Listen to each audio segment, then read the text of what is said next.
Di awal film kita akan diperkenalkan dengan seorang pria bernama Thomas Craven yang saat itu sedang menanti kedatangan putrinya di stasiun. Tak lama putri Thomas yang diketahui bernama Emma datang, hingga mereka pun langsung berpelukan. Terlihat mereka yang saling melepas rindu karena sudah cukup lama anak dan ayah itu tidak berjumpa. Diberitahu kalau Emma bekerja di kota sebelah sedangkan Thomas bekerja di sini. Thomas juga merawat Emma hanya seorang diri karena istrinya atau ibu Emma sudah lama meninggal akibat penyakit mematikan. Train was on time, though.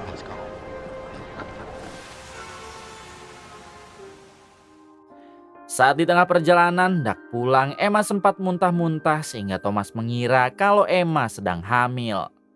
Mendengar hal tersebut, Emma malah tertawa sambil mengatakan jika dirinya tidak mungkin hamil. Emma mengakui kalau selama ini ia memang telah mempunyai pacar, namun Emma tidak pernah melakukan hal apapun dengan pacarnya karena ia bisa menjaga kehormatannya. Mendengar hal itu, Thomas menjadi bangga lalu mengatakan sepertinya Emma hanya sedang masuk angin saja. Not as bad at communication, and I've lived in the world. Someone with a name?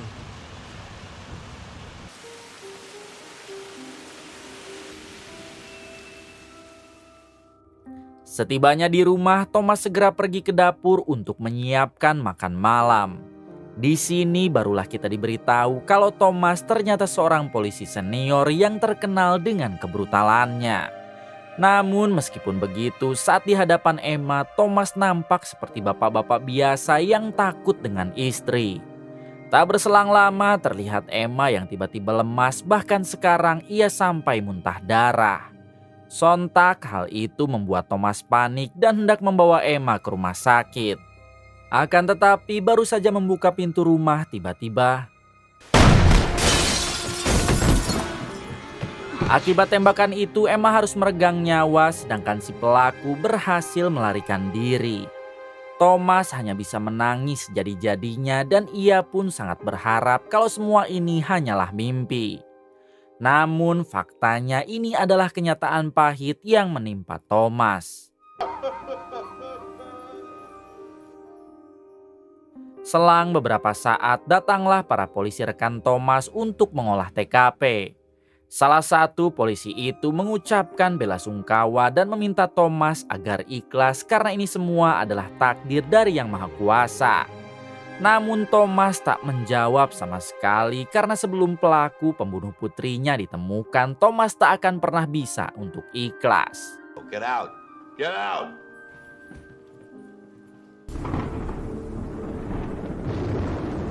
Setelah para polisi itu pergi, Thomas hanya bisa merenung sendirian. Thomas mengingat kenangan-kenangan manis bersama Emma sang putri saat dirinya kecil dulu. Di sini Thomas sempat komplain kepada Tuhan tentang kenapa setiap orang-orang yang ia sayangi selalu diambil duluan. Selanjutnya Thomas pergi ke kamar Emma. Ketika di dalam, Thomas tak sengaja mendengar suara telepon berdering yang ternyata itu berasal dari ponsel Emma. Sayangnya ketika diangkat, panggilan itu malah langsung terputus.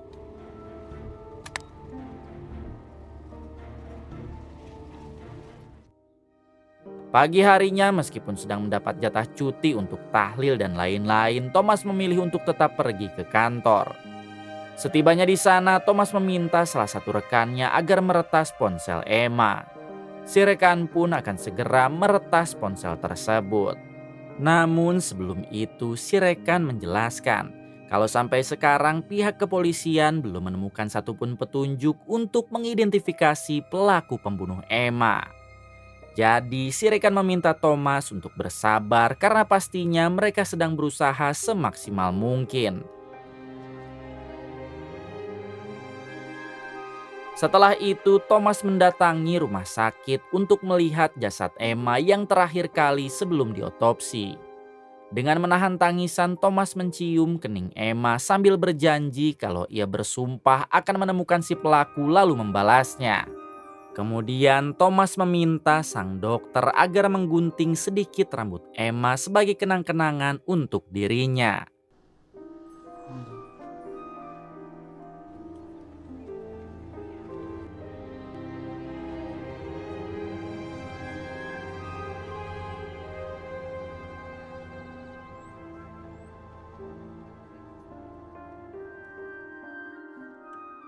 Hari-hari berikutnya, Thomas terus berusaha mencari petunjuk agar pelaku pembunuh Emma bisa ditemukan. Namun hasilnya masih nihil karena Thomas belum mendapatkan petunjuk apapun, begitu juga dengan para polisi rekan Thomas. Keesokan harinya Thomas pergi ke pantai sambil membawa abu Emma yang sudah dikremasi. Lalu Thomas menaburkan abu Emma di pantai itu. Karena ternyata di sana adalah tempat favorit Emma berlibur semasa hidupnya.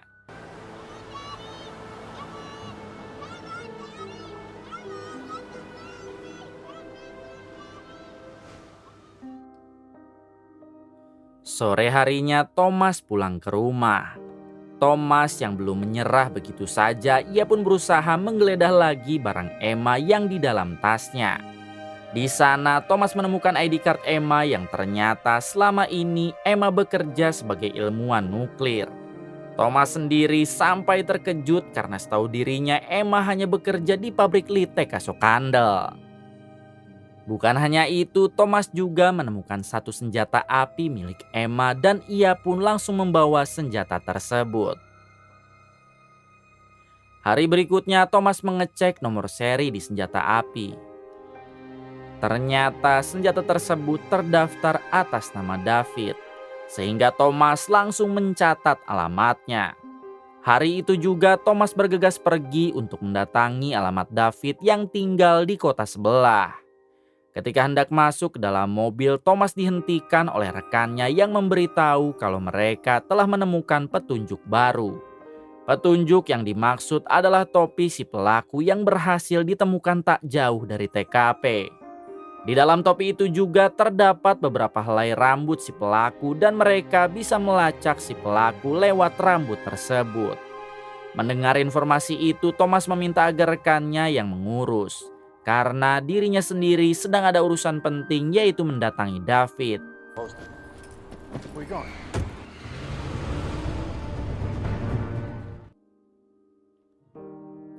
Satu jam kemudian Thomas tiba di rumah David dan ia langsung mengetuk pintu. Akan tetapi karena pintunya tak kunjung dibuka, Thomas pun menjebol kuncinya, namun tiba-tiba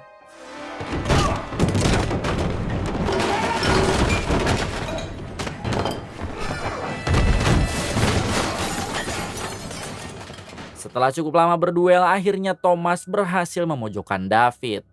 Di sini David bersumpah kalau dirinya tidak tahu apa-apa tentang kematian Emma. Bahkan ia sendiri ikut bersedih sebab Emma adalah pacarnya. Thomas menjawab jika memang itu benar, lantas kenapa barusan David menyerangnya dan kenapa pistol David ada di tas Emma. David menjelaskan semenjak Emma tewas ia menjadi trauma dan takut ada orang yang tiba-tiba menyerang. Jadi ia pasti menyerang siapapun orang tak dikenal yang datang ke rumah. Sementara untuk pistolnya memang dari dulu David simpan di tas Emma untuk berjaga diri. Mendengar penjelasan itu, Thomas pun percaya. Sebelum pergi, David memberikan beberapa barang Emma beserta dengan kunci kosan yang selama ini Emma tinggali. Selang beberapa saat, Thomas mendatangi kosan Emma. Di sana Thomas melihat ada beberapa foto mesra Emma dengan David yang artinya hubungan mereka memang baik-baik saja. Kemudian Thomas mulai menemukan beberapa kejanggalan, seperti jendela yang bekas dicongkel dan kabel komputer berantakan. Bukan hanya itu, Thomas juga berhasil menemukan sebuah alat pendeteksi radiasi. Secara tiba-tiba alat itu menyala ketika Thomas mendekatkannya ke potongan rambut Emma yang ia bawa.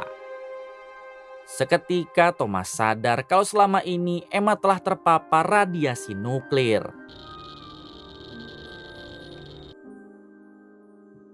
Pagi harinya Thomas berusaha menghubungi beberapa nomor yang ada di ponsel Emma.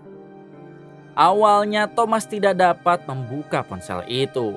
Namun karena sudah berhasil diretas oleh rekan polisi Thomas sebelumnya, kini ia pun dapat mengakses ponsel Emma.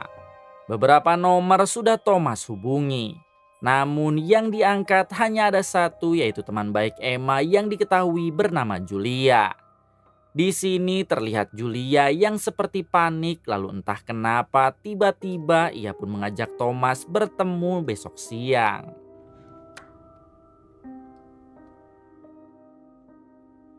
Selanjutnya Thomas mendatangi perusahaan tempat Emma bekerja, lalu ia pun bertemu dengan sang direktur yang bernama Bernard. Di sini Thomas menjelaskan kalau dirinya adalah ayah dari Emma, karyawan Bernard yang beberapa hari ke belakang ditembak mati. Kedatangan Thomas ke sini untuk bertanya apakah Bernard mengetahui siapa orang yang telah menghabisi Emma.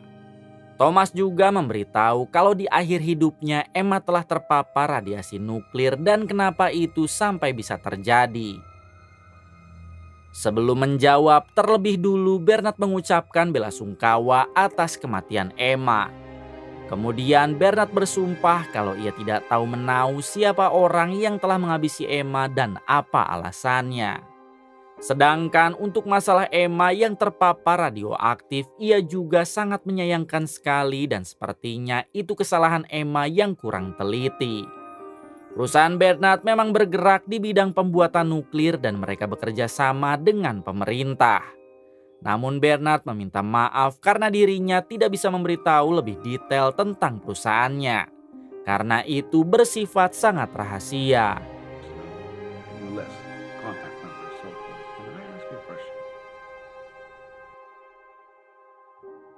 Selesai dari perusahaan Emma, Thomas dihubungi oleh rekan-rekannya di kepolisian. Ternyata saat ini mereka telah berhasil menemukan pelaku yang sudah menembak Emma hingga Thomas langsung tancap gas menuju TKP. Setibanya di sana, ternyata si pelaku sudah dalam kondisi tewas dan di sana ditemukan sebuah shotgun yang digunakan si pelaku menembak Emma. Thomas yang masih ingat dengan ciri-ciri si pelaku, ia pun mengatakan kalau orang ini bukanlah pelaku yang asli. Hal tersebut dapat Thomas ketahui sebab rambut orang itu tidak sama dengan rambut si penembak Emma yang asli.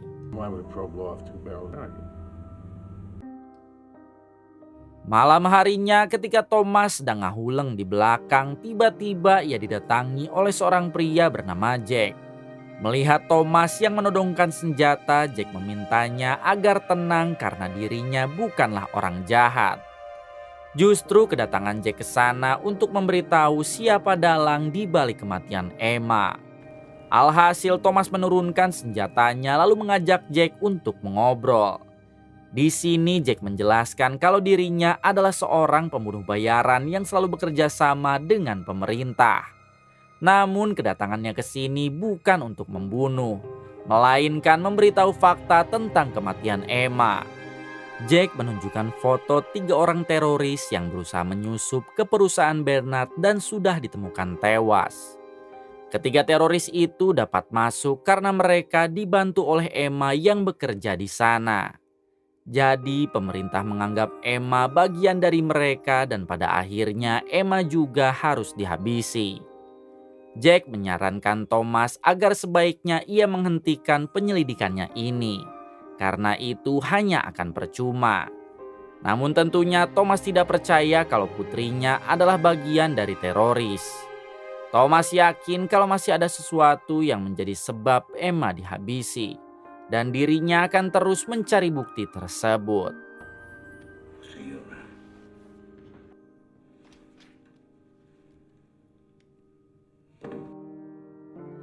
Keesokan harinya Thomas kembali mendatangi David, pacar Emma.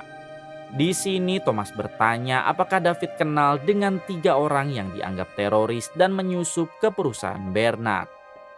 David menjawab kalau setahu dirinya mereka bertiga adalah teman Emma.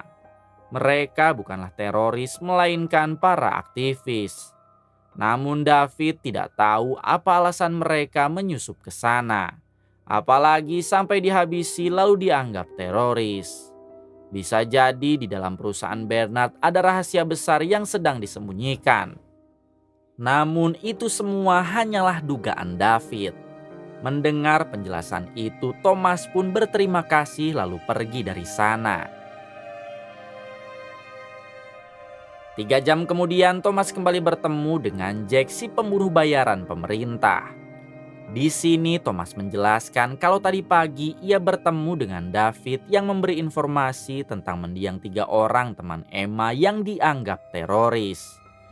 Ternyata mereka bukanlah teroris melainkan para aktivis. Mereka sedang menyelidiki sesuatu karena sepertinya ada rahasia besar yang perusahaan Bernard sembunyikan. Rencananya sekarang Thomas akan membawa David ke pengadilan untuk menjelaskan semua informasi itu. Jack menjawab jika semuanya sudah terlambat, karena baru saja David ditemukan tewas. Mendengar hal tersebut, jelas itu membuat Thomas syok. Thomas tambah yakin kalau ini memang ada rahasia besar di dalam perusahaan Bernard yang disembunyikan. Setelah itu Thomas pergi ke lokasi pertemuannya dengan Julia, teman Emma. Jika kalian masih ingat, di hari kemarin Thomas pernah menghubungi Julia dengan menggunakan ponsel Emma. Mereka janjian untuk bertemu di tempat ini dan sekarang Thomas sudah tiba duluan. Tak berselang lama Julia datang dan langsung masuk ke dalam mobil Thomas. Di sini Julia memberikan kaset rekaman yang berisi video Emma. Sebelum pulang kampung, Emma sempat membuat video tersebut yang berisi tentang semua kebusukan perusahaan Bernard. Lalu Emma menitipkannya kepada Julia dan oleh sebab itulah Julia mengajak Thomas untuk bertemu. Setelah memberikan kaset rekaman itu, Julia pun pamit untuk pergi. Namun ketika ia turun dari mobil, tiba-tiba ketika Julia sudah ditabrak, mobil itu malah putar balik karena sekarang giliran akan menabrak Thomas. Dengan cepat Thomas langsung mengeluarkan senjata, lalu inilah yang terjadi.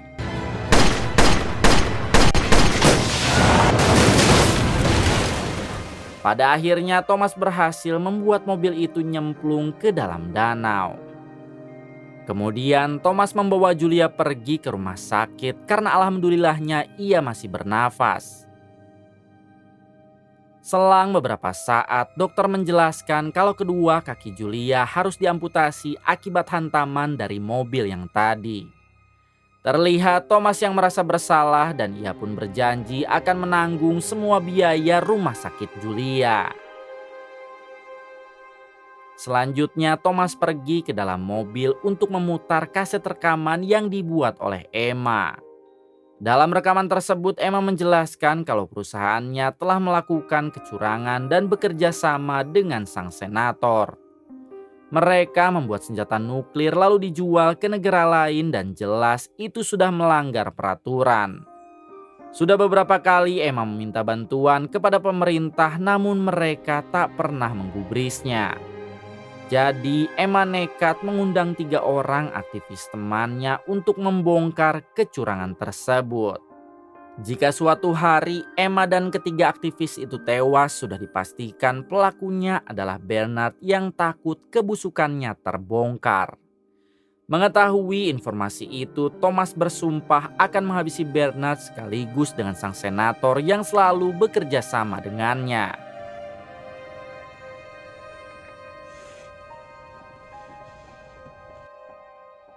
Adegan berpindah kepada Jack, si pembunuh bayaran yang kala itu sedang diperiksa oleh dokter. Ternyata selama ini Jack mengidap penyakit kanker otak dan hidupnya sudah tidak akan lama lagi. Sebenarnya Jack diperintah oleh sang senator untuk menghabisi Thomas. Namun karena Jack sadar kalau hidupnya tidak akan lama lagi, ia pun memutuskan untuk tobat dan malah membantu Thomas dalam menguak kasus kematian Emma, putrinya.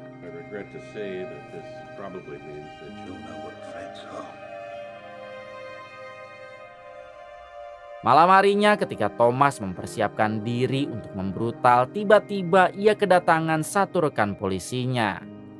Kedatangan si rekan ke sana untuk membujuk Thomas agar sebaiknya menghentikan penyelidikan atas kasus kematian Emma.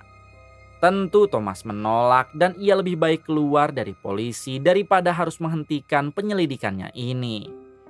Di waktu yang sama datanglah 2 orang anak buah Bernard yang langsung membuat Thomas jatuh pingsan. Ternyata si rekan polisi Thomas sudah disogok oleh Bernard agar dia mau membantunya. Ketika tersadar, Thomas sudah dalam kondisi diborgol di sebuah gudang kosong. Tak lama datanglah satu penjaga untuk memeriksa Thomas. Di sini Thomas masih berpura-pura tidak sadar hingga saat orang itu mendekat. Inilah yang Thomas lakukan.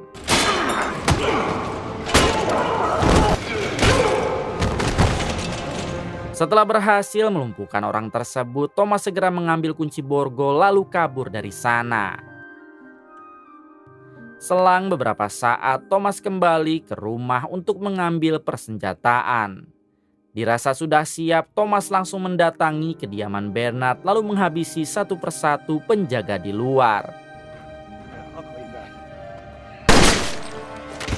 Setelah berhasil menghabisi penjaga di luar, Thomas masuk ke dalam lalu berhadapan dengan tangan kanan Bernard.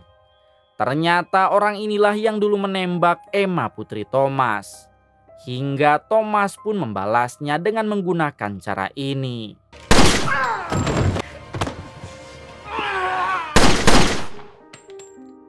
Kemudian datanglah Bernard lalu inilah yang terjadi.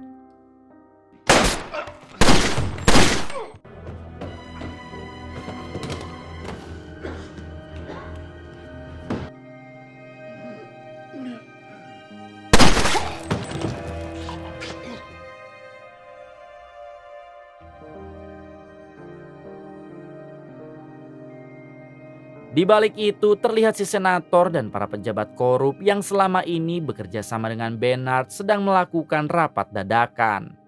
Terlihat di sana juga ada Jack, si pembunuh bayaran yang ditugaskan si senator untuk menghabisi Thomas. Di sini mereka membahas tentang Thomas, apakah sudah Jack habisi atau belum. Jack pun tidak menjawab dan malah mengeluarkan senjata lalu membantai mereka semua. Ternyata semua ini Jack lakukan sebagai bentuk penembus dosanya di masa lalu. Kemudian datanglah satu polisi yang berjaga di luar dan langsung berhadapan dengan Jack. Sebenarnya Jack bisa saja menghabisi polisi itu, namun ia sadar kalau polisi tersebut tidak bersalah dan hanya sedang menjalankan tugasnya. Alhasil Jack menyerah lalu ia pun dihabisi oleh polisi tersebut.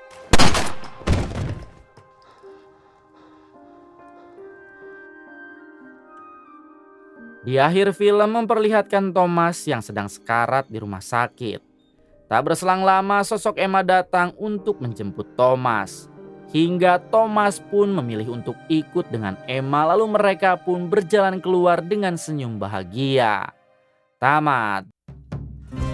Terima kasih untuk kalian semua yang telah menonton video ini hingga akhir. Semoga kalian semua diberikan kesehatan dan rezeki yang berlimpah. Salam untuk semuanya dari Hampura Film.